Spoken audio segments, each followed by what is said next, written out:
गठबंधन की मीटिंग यहाँ पर बड़ी संख्या में हो रही है, बड़ा मीडिया का जमावड़ा है यहाँ पर। और ऐसे में अब बात निकल कर ये सामने आ रही है कि क्या इस बार की मीटिंग में कुछ ऐसी बातें निकलेगी जिसका सरोकार सीधे सीधे जनता से होगा, या फिर बातें हवा हवा ही रह जाएगी। इनसे भी हम जानने की कोशिश करेंगे कि अंदर खाने क्या बातें हो रही है, क्या कुछ बात निकल कर सामने आ रही है, क्या जिस भी लोगों से आपकी बातचीत हो रही है, या फिर अपना जो राजनीतिक अनुभव है, इस अनुभव के आधार पर आप बता सकते हैं कि क्या कुछ इंडिया गठबंधन में नया होने वाला है। देखिए, अभी इंडिया गठबंधन में तो कुछ ऐसा नया लग नहीं रहा है, लेकिन जिस तरह से अभी हाल ही के विधानसभा चुनाव हुए हैं उसमें जो हम लोग आप सब ने देखा होगा कि किस तरह से उसमें रहा है कि इंडिया अलायंस कहीं दिखा नहीं, कहीं नज़र नहीं आया। इंडिया जिससे इंडिया अलायंस की बात कर रहे थे वो इंडिया अलायंस कहीं दिखा नहीं, आप सब ने देखा होगा। तो वही सारी चर्चा है, जिस तरह से अखिलेश यादव जी की मध्य प्रदेश में अखिलेश यादव कमलनाथ की जिससे तू मैम हुई, वो आप सभी ने देखा।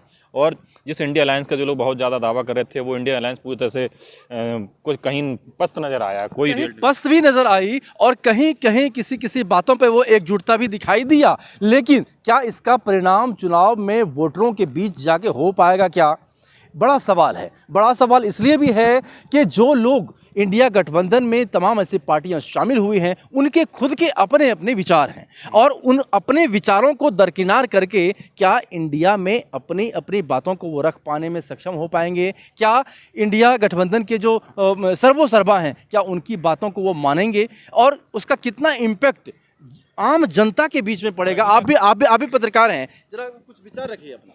देखिए, जहाँ तक मेरा मानना है कि जो इंडिया गठबंधन ये लोग बनाए हैं तो वो 2024 को ही ध्यान में रख के बनाए हैं।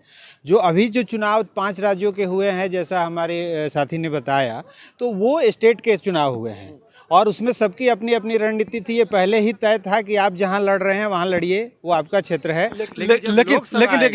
लेकिन जिस तरीके का मंजर आपने मध्य प्रदेश में देखा, कमलनाथ और अखिलेश यादव के बीच में जो एक बात युद्ध चला, एक वाक युद्ध चला, और उसमें फायदा उठा ले गई कुछ अलग पार्टियां, तो क्या उसका मनोबल, यानी जो उनका मैनिफेस्ट है, वो अलग अलग चीज़ों पर दिखाई पड़ेगा क्या? नहीं, ये बात आप सही कह रहे हैं, लेकिन इसमें जहाँ तक मैंने बताया कि जो भी हुआ वो स्टेट इलेक्शन में हुआ है, और जो अभी लोकसभा चुनाव आएगा, जो सामने आएगा, उसमें एकदम क्लियर होगा। ये लोग सब कुछ अपना स्वार्थ त्याग के और ये एक होंगे और मोदी के खिलाफ ये रणनीति बनाएंगे और बना के लड़ेंगे, ऐसा हमारा मानना है।